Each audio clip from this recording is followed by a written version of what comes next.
senti muito forte de pregar essa mensagem e eu tenho certeza que o Espírito Santo quer ministrar profundamente na vida de alguns de vocês.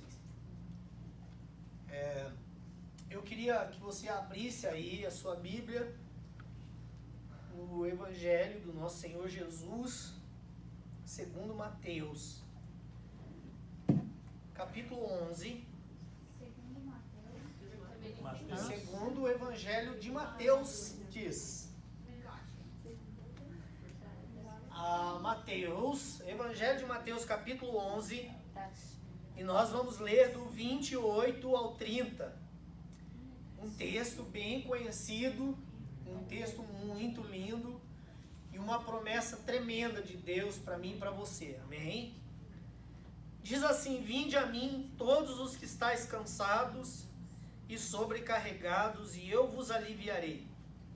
Tomai sobre vós o meu jugo, e aprendei de mim, porque sou manso e humilde de coração, e achareis descanso para a vossa alma, porque o meu jugo é suave e o meu fardo é leve. Amém? Como eu disse, eu senti muito forte da parte de Deus de falar sobre esse tema. O tema da nossa mensagem hoje é: Deus se importa com você.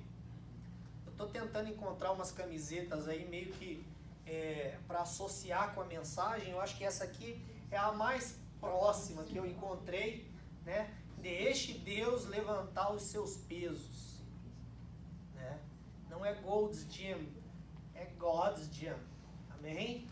A gente realmente tem que aprender e treinar, fazer um workout mesmo na nossa mente, para a gente aprender a confiar em Deus e a entregar a Ele os nossos pesos, amém? As nossas lutas, as nossas tristezas e as nossas dificuldades. Olha só, uma das coisas que me impulsionou em pregar sobre isso, de falar o quanto Deus se importa comigo, com você, de uma forma muito específica e de uma forma muito pessoal e de uma forma muito individual. Você vê ao longo da palavra de Deus toda, ao longo da Bíblia toda, Deus, ele sempre tratando com o povo, mas por muitas e muitas vezes você vai ver relatos de Deus tratando com as pessoas, com indivíduos. Amém? Aliás, as maiores pregações de Jesus, as maiores mensagens de Jesus foram feitas para indivíduos e não para grupo, e não para multidão. Amém? Você vai ver homens, por exemplo, vou citar alguns aqui, homens como José, né, o que Deus tratou na alma daquele homem. Abraão, né, as limitações que ele possuía, as dores que ele sentia de não poder, né, a esposa ser estéril, não poder ter filho, e Deus tratou especificamente com ele no âmbito da fé, no aspecto de realmente crer, de realmente superar aquela situação que ele vivia. A gente vê Moisés, que tinha um problema extremo de autoestima, né, uma autoestima extremamente baixa, né? No entanto que quando Deus o chama, ele faz de tudo para colocar desculpas e dizer: manda outro, eu não sou capaz, eu não consigo, eu não posso. E Deus trabalha no coração daquele homem, trabalha na alma dele, até que então ele se dispõe para Deus depois de muita coisa. Você vê homens como Elias, né? Deus tratando. Você vê um aspecto até de uma depressão profunda. Da mesma forma Jonas, homens que chegaram a pedir para Deus a morte. Dizer assim: Senhor, me leva. Não vale a pena, não quero mais. Né? Você vê Deus tratando com Josué. Olha, você vai ter que substituir Moisés agora. Que desafio. E Deus vem e ministra na autoestima dele, no coração dele, na confiança que ele deveria ter em Deus, e dizer assim: ser forte e corajoso, porque eu sou contigo. Então você percebe ao longo da palavra de Deus toda, que Deus está ministrando constantemente, assim como ministrou no coração de Ana, né, o fato dela não poder ter filhos também. tantos outros aqui, né, que eu poderia mencionar e outros que eu não estou nem lembrando. E muito comum, então, Jesus, como eu disse, tratar de pessoas específicas, segundo a dor que elas estavam vivendo, os traumas em que elas estavam vivendo, as lutas em que elas estavam vivendo, os conflitos que elas estavam vivendo, e Jesus se aproximava dessas pessoas e procurava tratar profundamente o coração delas. E não é diferente comigo e com você, queridos, né? Eu já contei meu testemunho várias e várias vezes, né? Eu acho que está na hora, talvez, de eu contar o meu testemunho de novo inteiro, porque tem uma galerinha nova que talvez nunca ouviu inteiro, só ouviu algumas partes, alguns pedaços, mas não vai ser hoje, né? Mas Deus, Ele tratou profundamente a minha alma. Deus tratou profundamente o meu coração, as minhas emoções, me ajudou a perdoar e transformou a minha vida por completo mesmo. Por completo mesmo. Tirou das drogas, me fez perdoar os meus pais. Só o fato de eu poder olhar para a minha família hoje e saber que eu acabei de fazer 24 anos de casado, isso é um milagre. Isso é um milagre que não tem outra explicação.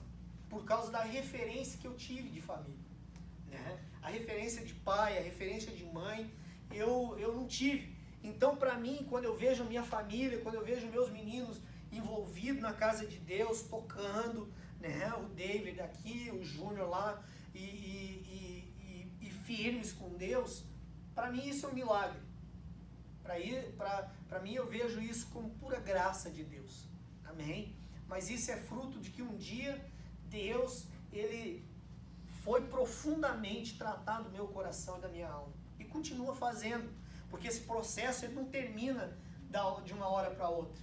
Amém? Algumas coisas acontecem na nossa vida de uma forma instantânea. A gente se converte, a gente começa a andar com Deus e as coisas vão mudando, vão sendo transformadas. Mas algumas delas levam tempo, levam anos às vezes, para a gente se libertar e ser curado. Amém? E uma outra coisa que me impactou muito durante essa semana, eu assisti uma entrevista com a ministra Damares, é uma ministra lá do Brasil, né? E ela é ministra dos direitos humanos. E também ela tem outras responsabilidades, mas a principal, ela é ministra de direitos humanos. E ela estava contando e explicando da realidade das crianças, dos adolescentes e dos jovens hoje no Brasil, nas escolas, né? O quanto de dor existe hoje no meio da adolescência, da juventude e até no meio das crianças, né? O quanto as pessoas sofrem, o quanto existe de traumas, de dores, de sofrimento, como eu disse, a baixa autoestima, preconceitos, rejeição, a falta de aceitação.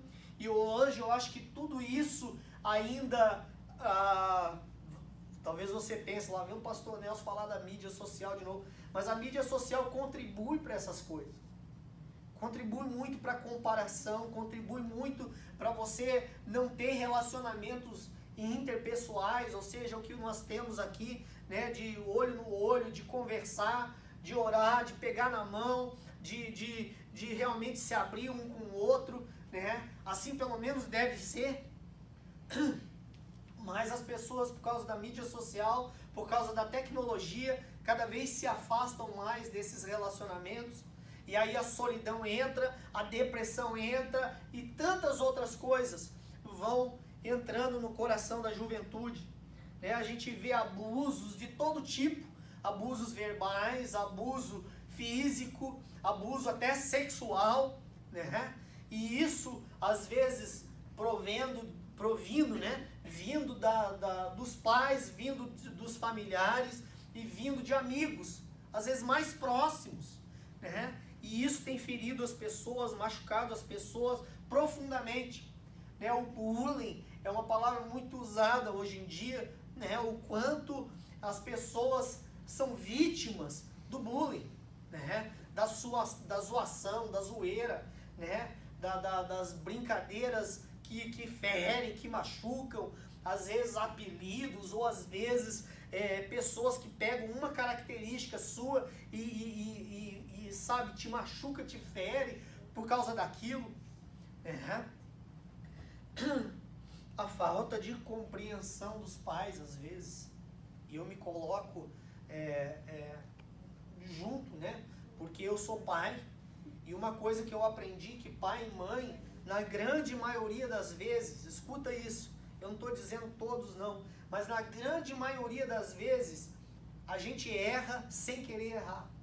Não é porque a gente fala assim, eu vou pisar na bola do meu filho, eu vou tratar ele mal, ou eu vou fazer alguma coisa que vai ferir, vai machucar. A intenção, novamente, eu não acredito em um pai e uma mãe que faça isso propositalmente, possa até existir, né? Porque, como eu disse, abuso é uma coisa que provavelmente a pessoa não faça de uma forma inconsciente, não é verdade? Física, por exemplo, bater, espancar uma criança, um adolescente, ou às vezes abusar sexualmente, é impossível que isso seja de uma forma inconsciente, né? A pessoa pensa naquilo. Mas na grande maioria das vezes, nós pais, a gente faz coisas ou deixa de fazer, não porque a gente está fazendo algo de propósito, mas porque a gente não sabe, ou porque a gente realmente erra, pisa na bola, vacila, né? Mas o fato é que do outro lado, machuca anyway, fere anyway, né? A coisa não diminui o peso ou não diminui a dor simplesmente porque você olha para o teu pai ou para a tua mãe e diz, ele fez sem querer. Não é assim. A maneira com que a gente recebe é diferente, não é verdade? Tá denso, né? Tá pesado, não tá? Mas é isso mesmo que eu quero. É isso mesmo que o Espírito Santo colocou no meu coração, de falar profundamente ao seu coração e ministrar profundamente na sua vida. Queridos, ela contava aí nessa entrevista do como é comum hoje a violência em relação ao seu próprio corpo, o como os adolescentes e até crianças estão se cortando. Isso está sendo muito comum. Foi feita uma pesquisa nas escolas do Brasil, diz que o average por escola é ter no mínimo 5 pessoas, 5 crianças ou adolescentes que se cortam. E algumas delas estão deixando de se cortar nos braços porque os pais estão percebendo, alguém está percebendo, começam a cortar as pernas, começam a cortar a virilha, começam a cortar dentro da boca. Para quê? Para que essa dor suprima a dor da alma. Para uma coisa substituir a outra. Agora, queridos, eu fico imaginando Deus, com o amor dele, com a graça e com a misericórdia dele, quando ele vê um jovem fazendo isso, quando ele vê uma criança, um adolescente fazendo isso. O versículo que me vem é: e ele intercede por nós com gemidos inexprimíveis. É como se ele estivesse gritando para você e para mim: não faz isso. Não faz isso. Eu te amo profundamente. Você é muito, muito importante para mim e você precisa entender isso. Você vale tanto, tanto, tanto, que eu fiz o que eu fiz e eu morri na cruz por você. E a Bíblia diz que, Isaías 53, o castigo que estava sobre ele, ele levou sobre si, ele levou sobre ele todas as enfermidades, sejam elas do corpo ou da alma, para que você não se sinta assim.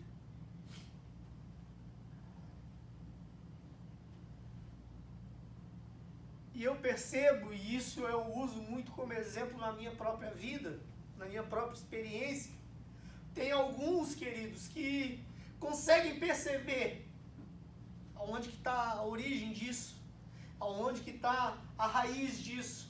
Aonde que está o centro do problema? O cerne do problema, mas alguns não conseguem. Alguns conseguem realmente fazer uma autoanálise, pensar e olhar e falar assim, não, eu sinto isso, eu sou assim por causa disso. Mas a grande maioria de nós, se a gente for conversar, a gente não sabe o porquê. Pastor, eu sinto assim, mas eu não sei porquê. Eu sou assim, eu reajo assim, mas eu não sei porquê. Eu não sei o que acontece dentro de mim que essa dor está aqui, eu não sei.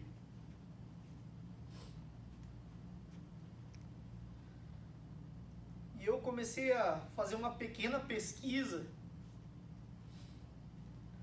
e eu descobri que existem 5 transtornos no meio da adolescência e da juventude que são muito comuns hoje. O primeiro deles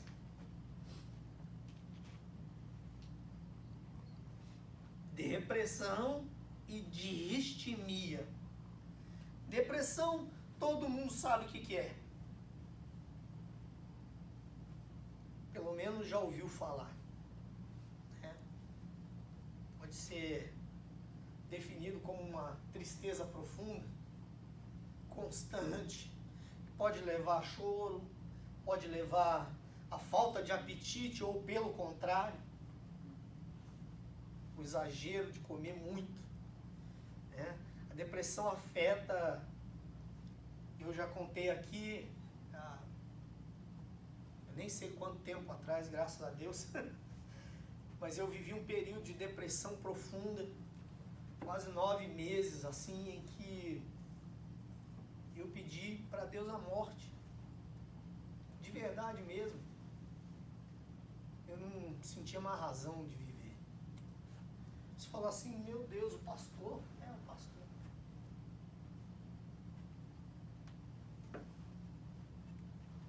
Depressão. Agora olha só, distimia. Segundo a psicologia, a medicina, ela define como uma perturbação depressiva persistente, diagnosticado geralmente após, olha isso, a persistência de humor deprimido por mais de 24 meses, 2 anos. Chama de distimia.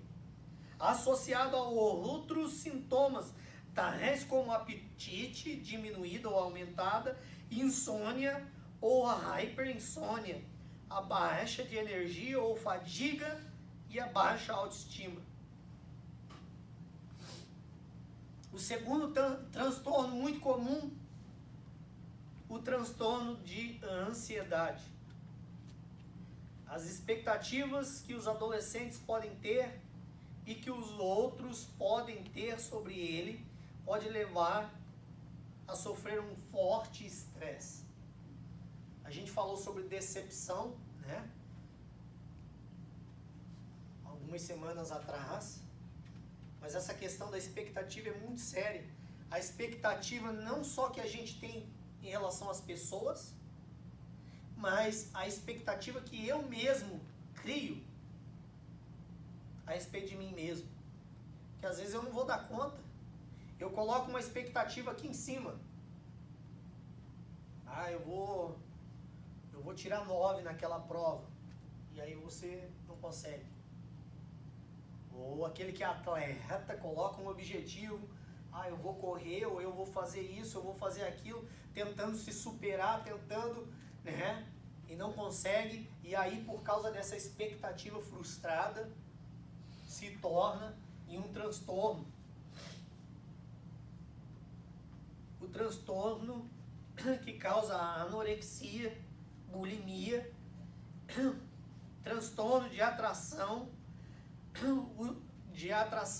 aos problemas relacionados com a comida, que são muito, muito conhecidos.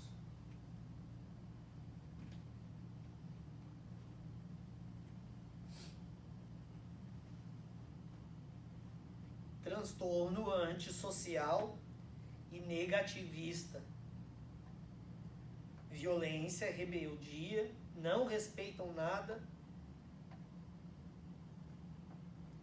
agem sem pensar, são muito impulsivos, não consideram a integridade dos outros, comportamento predominante hostil, violento, a tendência de violar os direitos básicos dos outros. É quase que um egoísmo, assim, no sentido de que tudo que importa sou eu. I don't care about you, screw yourself, eu vou viver o melhor que eu puder e eu não estou nem me importando com a sua vontade, com o teu espaço, com aquilo que você pensa, o que importa sou eu. E se eu precisar pisar na cabeça de alguém, eu piso. Se eu precisar desrespeitar alguém, eu desrespeito. Se eu precisar desrespeitar uma autoridade, eu desrespeito. Eu não me importo com o que os meus pais me pedem, ou me falam, ou me dizem.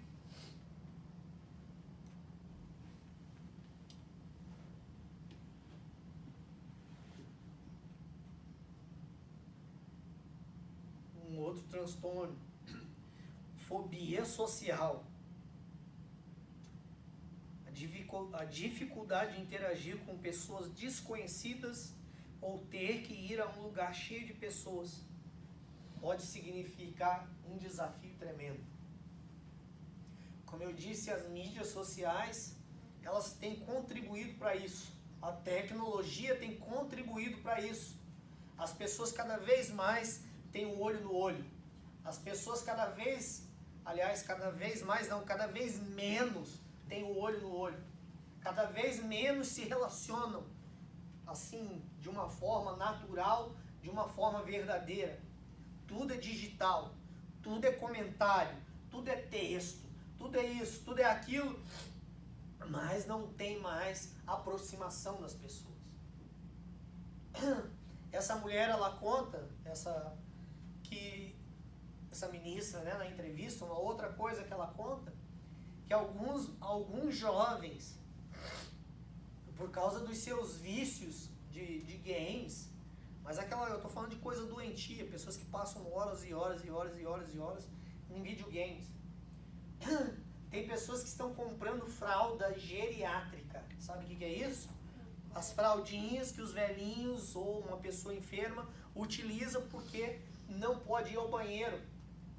Então elas ficam às vezes 24 horas straight num game e elas não querem sequer se levantar dali para perder tempo no banheiro. Para não perderem um segundo. Isso é uma coisa que está se tornando uma doença. A questão da tecnologia, se eu não me engano, ela falou, eu posso estar errado, não sei se é Japão ou China, que as pessoas estão tão viciadas nos seus celulares, nos seus eletrônicos, que as pessoas estão sendo levadas em clínicas de reabilitação e as pessoas têm o mesmo sintoma de uma pessoa que está saindo das drogas. Elas têm convulsão de desespero porque elas não têm acesso a um celular, por exemplo. Você já pensou nisso? Essa dificuldade nos relacionamentos. Relacionamento interpessoal, conceito da sociologia e a psicologia, que significa uma relação entre duas ou mais pessoas e está inserido no contexto familiar e escolar, trabalho, igreja e comunidade em geral. Olha só, comunidades,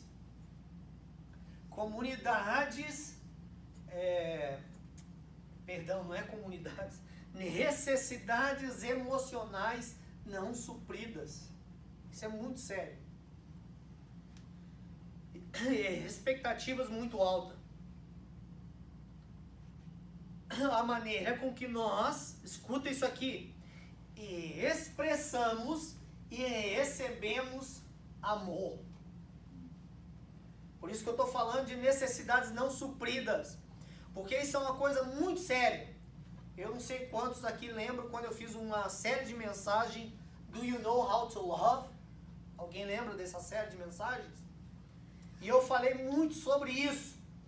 falei sobre as 5 linguagens do amor, falei sobre aquele livro Dare to Love, e falei sobre tantas outras coisas inseridas dentro da palavra de Deus em relação ao amor. Mas olha só que coisa interessante, só para você entender como isso é sério. Todo mundo tem uma linguagem de amor diferente. Escuta isso aqui. A maneira com que você expressa amor e a maneira com que você recebe amor é diferente da minha maneira. É diferente da maneira dela, é diferente da maneira dele. E às vezes o que acontece? Os seus pais estão tentando demonstrar amor para você de uma maneira, só que a sua linguagem é outra e você sente que você não é amado. Olha que coisa séria. E isso não é só em relação aos pais. Vem para os amigos, vem para namoro, vai para casamento. E esse ciclo não termina. Quais são as 5 linguagens do amor? As 5 linguagens, primeiro, não tem uma ordem, né? Mas os 5. Primeiro, toque. Tem gente que só se sente amado sendo acariciada mesmo. É afeto, é carinho. A pessoa precisa receber. E se ela não recebe daquela maneira, ela não se sente amada. Você está entendendo isso? Outra maneira, tempo de qualidade. Eu preciso passar e gastar tempo com você. Senão não adianta eu dizer 1 milhão de vezes por dia que eu te amo. Se você não me ter um tempo e a gente realmente spend some time together, não vai funcionar. Você vai falar assim, isso aí é tudo balela, tudo conversa fiada. Você está entendendo? Essa é a sua linguagem. Então tem toque, tem tempo de qualidade. Outro, palavras de afirmação, que nada mais é do que elogios. Tem gente que se sente amada quando alguém chega e diz assim, olha, well done, good job, keep going, you doing good, né? Então esse tipo de coisa trabalha o quê? Não só na sua autoestima, mas também para alguns configura o quê? Essa pessoa me ama. Você está entendendo? Outras pessoas se sentem amadas quando elas ganham presentes.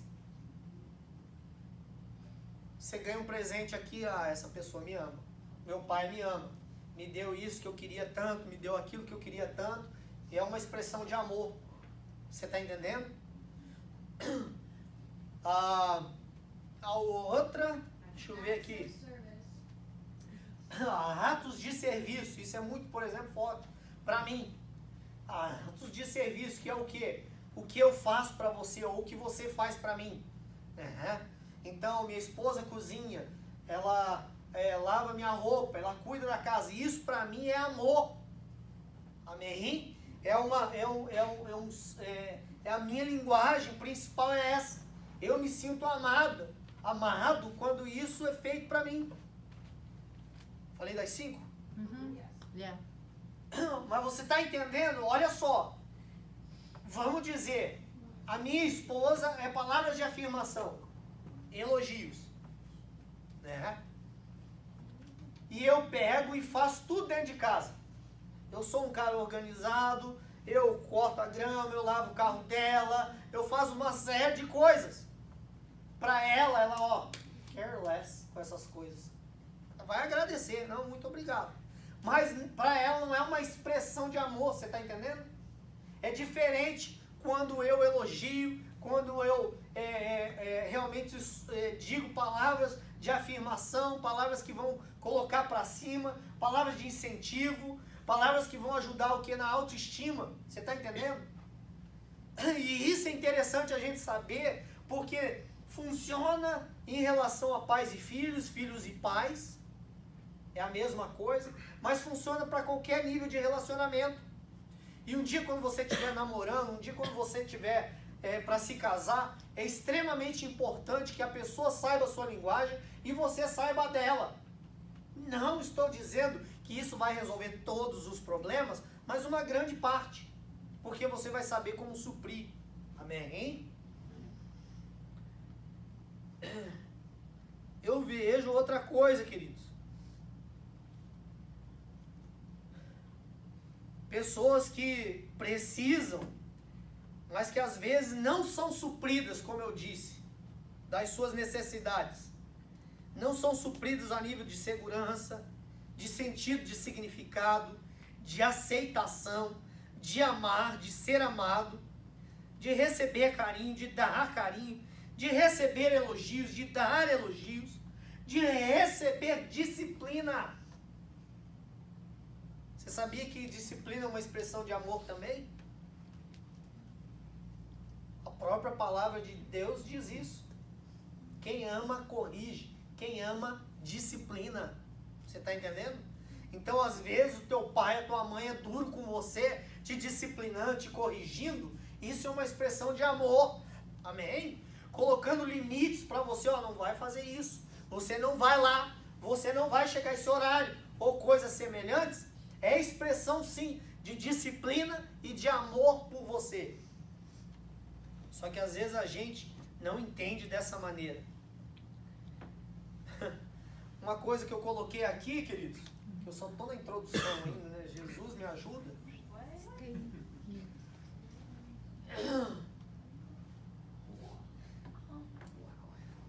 Quanto tempo deu aí já, filho?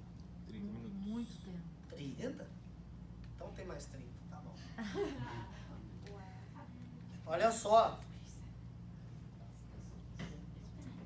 A realidade da geração de hoje é muito diferente. Por exemplo, da minha geração. E a tendência dessa geração anterior, ou vamos chamar assim a geração mais antiga, é ser muito mais bruta, muito mais ignorante, né? Não tinha, vamos dizer assim, muita frescura entre o pai e o filho, por exemplo. Talvez em algumas famílias, mas era muito comum o pai e o filho não se abraçarem, não se beijarem, não ter toque, não ter relacionamento. Aí o moleque tá aí fala, levanta, rapaz, larga a mão de ser frouxo, larga a mão de ser mole. Seja homem, rapaz. O homem não chora. São uns conceitos loucos, doidos, né? Para de ser mulherzinha, não sei o quê. Era assim. E em relação, por exemplo, o que hoje é considerado bullying, a gente batia no peito. Você está entendendo? Alguém chega para mim lá na minha adolescência, na minha infância, e me chamava, eu já falei que o meu apelido era Bolinha, e me chamava de gordinho, de não sei o quê. Eu matava no peito, falava, tá bom, eu sou mesmo, vou fazer o quê? E aí? Dava risada junto, brincava junto, e vamos embora. Achava um defeito no cara e embola. Antes ser gordinho do que ter essa cara feia que não tem jeito, seu cabeçudo. E aí você ia, né, combatendo. Hoje em dia, um apelido ou alguma característica sua te arrebenta, te destrói, te joga numa depressão, numa tristeza. Aí eu estava pensando sobre isso. Vocês ou as pessoas que sentem isso não são culpadas. Porque estão inseridos num conceito diferente, num costume diferente. É uma maneira diferente dos pais tratarem os filhos e uma outra série, uma série de outras coisas. E que eu não posso exigir de alguém que tenha a mesma resiliência, ou a mesma força, a mesma resistência que eu tive. Até porque a minha história foi sofrida, é aquele negócio de abandono, passei fome, tudo aconteceu muito antes na minha vida, tudo antecipadamente, tudo precocemente. Com 10 anos eu já tinha minha liberdade para fazer o que eu quisesse. Você já imaginou? Podia sair a hora que eu quisesse, voltar a hora que eu quisesse, eu podia ir para casa de quem eu quisesse, dormir fora, ninguém estava nem aí comigo. É uma realidade, é um conceito completamente diferente do de hoje, pelo menos na grande maioria das pessoas. Então, eu acredito sim que a gente precisa respeitar o sentimento das pessoas e muito mais Deus, que é isso que eu quero tratar com você. A Bíblia diz assim que Deus conhece a nossa estrutura e Ele sabe que nós somos pó. Deus conhece a sua estrutura. Ele sabe o que você aguenta, o que você suporta, aquilo que você não aguenta e aquilo que você não suporta. E agora eu queria que você abrisse, agora eu vou começar na mensagem, de João, capítulo 4. Eu escolhi esse texto para falar porque esse texto sempre foi um texto que falou muito ao meu coração. Do quanto que Jesus ama as pessoas individualmente e Ele se preocupa com elas de uma forma tremenda. E Ele se importa tremendamente com as pessoas. Segura comigo aí, o texto é meio longo, mas eu queria ler esse texto todo, até para você ter uma ideia geral do contexto aqui dessa história. Então, a gente vai ler do versículo 1 até o versículo 30. Se você não está lendo lá a Bíblia junto com o David, com a galera, então pelo menos aí você vai ouvir 30 versículos da Bíblia hoje. Olha que maravilha. Escuta isso aqui, ó. Quando, pois, o Senhor veio a saber que os fariseus tinham ouvido dizer que ele, Jesus, fazia e batizava mais discípulos que João, se bem que Jesus mesmo não batizava, e sim os seus discípulos, deixou a Judéia, retirando-se outra vez para a Galiléia, e era-lhe necessário atravessar a província de Samaria. Chegou, pois, a uma cidade samaritana chamada Sicar, perto das terras que Jacó dera ao seu filho José. Estava ali a fonte de Jacó. Cansado da viagem, assentara-se Jesus junto à fonte por volta da hora sexta. Nisto veio uma mulher samaritana tirar água. Disse-lhe Jesus: dá-me de beber. Todo mundo sabe, João capítulo 4. Versículo 7. Nisto veio uma mulher samaritana tirar água. Disse-lhe Jesus: dá-me de beber. Pois seus discípulos tinham ido à cidade para comprar alimentos. Então lhe disse a mulher samaritana: como sendo tu judeu, pedes de beber a mim, que sou mulher samaritana? Porque os judeus não se dão com os samaritanos. Replicou-lhe Jesus: se conheceres o dom de Deus, e quem é que te pede, dá-me de beber, tu lhe pedirias, e ele te daria a água viva. Respondeu-lhe ela: Senhor, tu não tens com o que tirar, e o poço é fundo. Onde, pois, tens a água viva?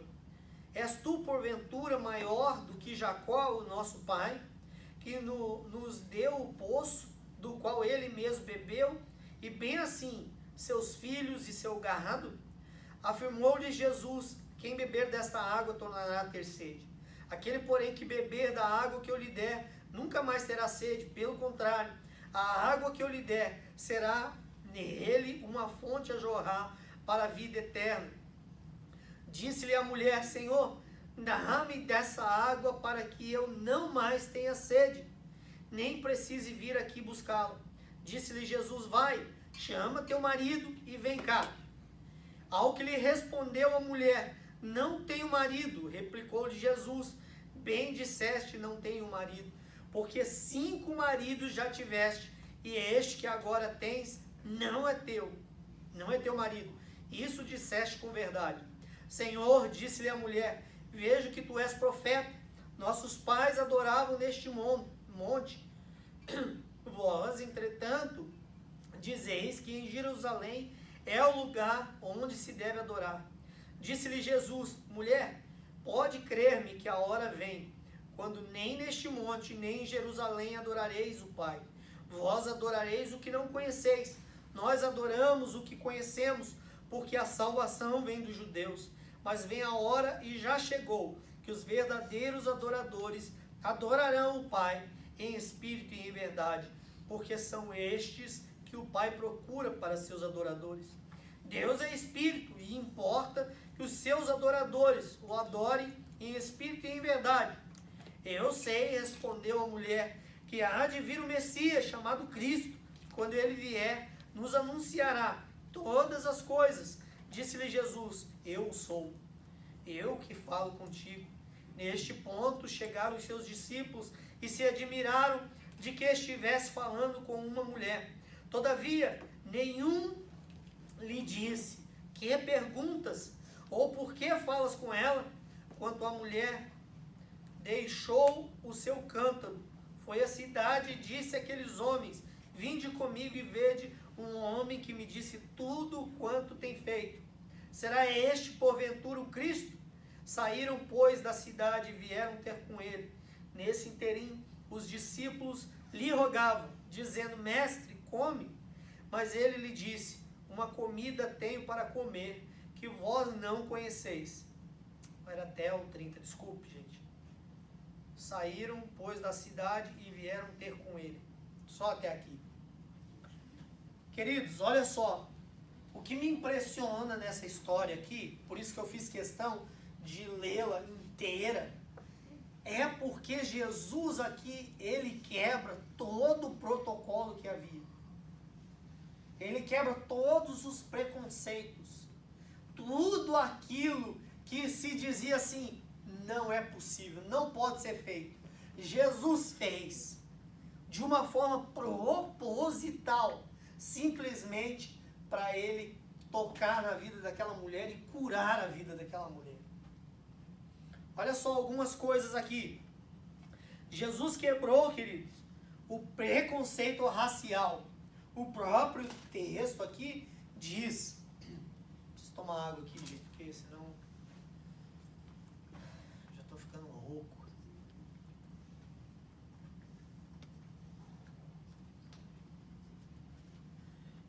Jesus quebrou o preconceito racial. O próprio texto diz que os judeus não se davam com os samaritanos. Os judeus se achavam uma raça perfeita, uma raça pura e uma raça melhor que as outras. E eles consideravam os samaritanos uma raça, vamos dizer assim, piorzinha. Pior. Porque era uma raça miscigenada, ou seja, uma raça misturada, que não era 100% feito de judeus. Era judeus misturando com outros povos. Então eles tinham esse problema. Jesus quebra isso. Não era comum os judeus falarem com os samaritanos. E Jesus quebra isso. O segundo, Jesus quebra o preconceito religioso. Os judeus adoravam de uma forma e em lugar diferente. Os samaritanos adoravam de outra forma em lugar diferente. Um se achava, vamos dizer assim, melhor do que o outro. E por isso, então, tinham ou havia desavenças entre eles. Jesus quebra isso também. E ele diz, olha, vai chegar o dia em que todos adorarão ao Pai em espírito e em verdade. Não vai ser aqui, não vai ser ali, não vai ser nesse lugar ou naquele. Amém? Então Jesus quebra o preconceito religioso, o preconceito racial. Outra coisa, naquele tempo havia uma cultura muito misógina. O que é isso? Um desprezo por parte dos homens em relação às mulheres. Era loucura, porque o homem, eles consideravam perda de tempo quando um homem parava para conversar com uma mulher. Olha que absurdo. Fogo neles. Chegava ao ponto deles dizerem o seguinte, olha, você parar para falar com uma mulher, você está emburrecendo. Além de você estar perdendo tempo, você está ficando mais burro ainda. Olha que loucura. Que discriminação louca. E Jesus quebra isso e fala com a mulher. Outra coisa aqui que Jesus quebra aqui, o protocolo. Aqui mais relacionado à mulher em si. Ela estava ali, a hora sexta era meio-dia. Não era a hora das mulheres pegarem água no tanque. É importante você entender isso. As mulheres, elas iam de manhã, ou se não, no final da tarde. Porque o sol não era tão quente. Vocês estão aqui agora, estão vendo que está sinistro. Meio-dia assim, o sol tá 103, 104, tá rachando a moleira. As mulheres, então, por causa disso, porque é muito quente, elas iam no período da manhã, ou se não no período da tarde. Agora olha uma observação. Elas iam em grupos, sempre acompanhadas. Ou seja, as amigas, aquele relacionamento, aquele grupinho, ia sempre junto. Essa mulher estava só. Alguma coisa tinha de errado, não tinha não? Ela estava fugindo de alguma coisa. Talvez das próprias mulheres. Jesus não a discriminou por causa disso. Olha outra coisa. Pesado isso. Jesus vai bem no cerne do problema. Vai e chama o teu marido. Jesus sabia que é ali que estava ferido. Como se não bastasse, Jesus ainda fala, porque 5 você já teve. E esse aí que você está agora, não é seu. Olha só outra coisa que é importante você entender. Vamos fazer uma comparação aqui, um exemplo bem ingênuo aqui, para você entender. 5 namoros sérios já é uma coisa violenta. Você imaginou? Você namorar com alguém, tanto você menina, quanto você rapaz. Namorar uma pessoa bem séria, 1 ano, 2 anos ou 3 anos cada relacionamento. E você terminar. Cada um é um certo traumazinho, né? Agora essa mulher passou por 5 casamentos. E aí vem o pior. Naquele tempo, para que um homem se divorciasse, ele ia na corte ou diante de um público e ele tinha que dizer os motivos e as razões por que ele estava se separando dela. Aí eu te faço uma pergunta. Você imagina o quanto que essa mulher foi exposta? Essa mulher não toma banho direito. Essa mulher não cuida das crianças direito. Essa mulher não limpa a casa. Essa mulher é isso, essa mulher é aquilo. Já pensou nisso? 5 vezes? Com certeza ela estava tão desiludida, decepcionada, que ela nem resolveu casar a 6ª vez.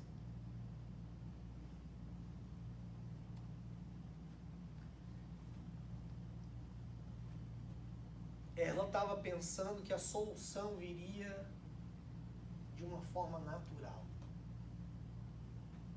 Jesus começou a falar com ela sobre água e ela estava na mente dela que Jesus estava falando daquela água ali. Mas Jesus estava falando da água da vida.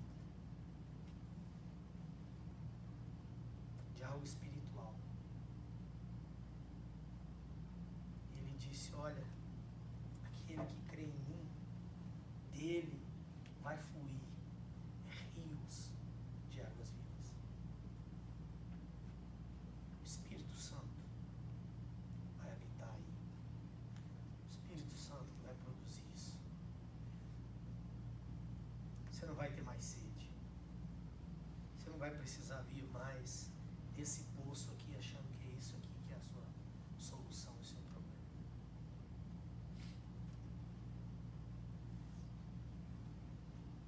É interessante, queridos, que a própria Bíblia aqui, ela fala que ela volta para a cidade e ela, na nossa linguagem, ela vira uma evangelista. Ela fala, vem ver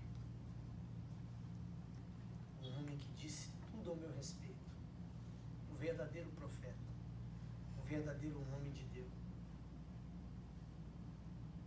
Eles não acreditaram muito nela e foram lá dar um check.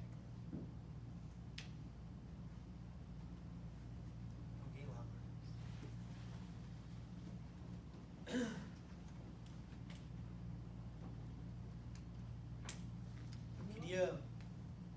Vou descer aqui. Queria que você se colocasse de pé.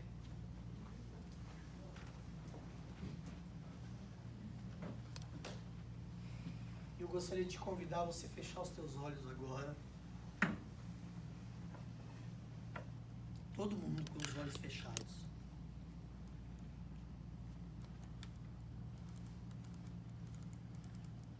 Sabe, eu não tenho dúvida, queridos, que Deus, Ele te trouxe aqui nessa noite, primeiro, como nós falamos, porque Ele te ama. Segundo, porque Ele se importa muito com você. He cares about you a lot.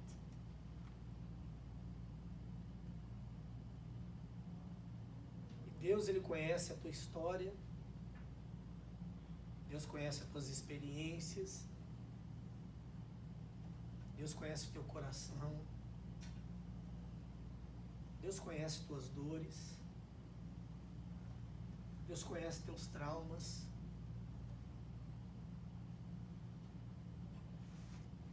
Deus sabe dos abusos que talvez você tenha sofrido, dos bloqueios que você tem, como eu disse, alguns que você consegue identificar e outros que você não consegue. Você fala, eu não sei porque eu sinto isso. Eu só sei que alguma coisa está errada aqui dentro. Só sei que alguma coisa dói aqui dentro. Eu só sei que alguma coisa aqui me produz uma tristeza profunda.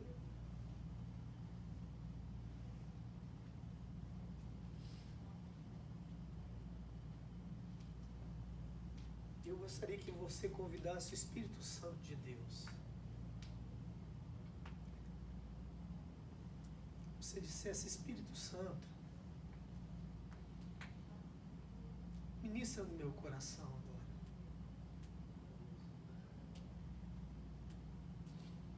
Carolina, fecha a porta para mim, por favor.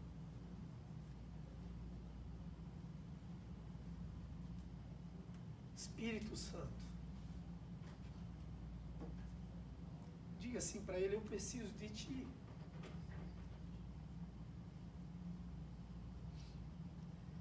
Preciso profundamente de ti, Espírito Santo.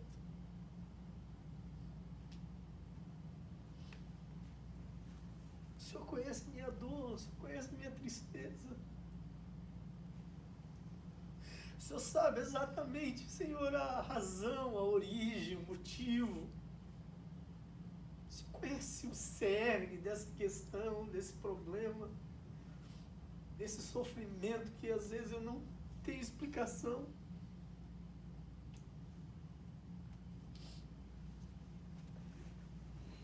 E eu te peço que venha sobre mim com a tua cura, com o teu bálsamo, restaurando a minha vida, transformando a minha vida, ministrando o Espírito Santo a tua alegria em mim, ministrando a tua paz, a tua virtude, a tua saúde, saúde na minha alma. Em nome de Jesus, em nome de Jesus. Pai querido e Pai amado, eu oro, Senhor, por cada um, Senhor, que está aqui, que sente, Jesus, que algo está errado, que sente essa tristeza, que sente esse sofrimento, que sente essa dor, Espírito Santo de Deus. Vem sobre nós, vem sobre nós, vem sobre nós. Abençoa cada um que está aqui, Senhor. Cura, restaura, transforma, Senhor. Todos aqueles que vão ouvir ou assistir essa mensagem algum dia, Senhor, ministra profundamente no coração de cada um. Em nome de Jesus. Amém e amém.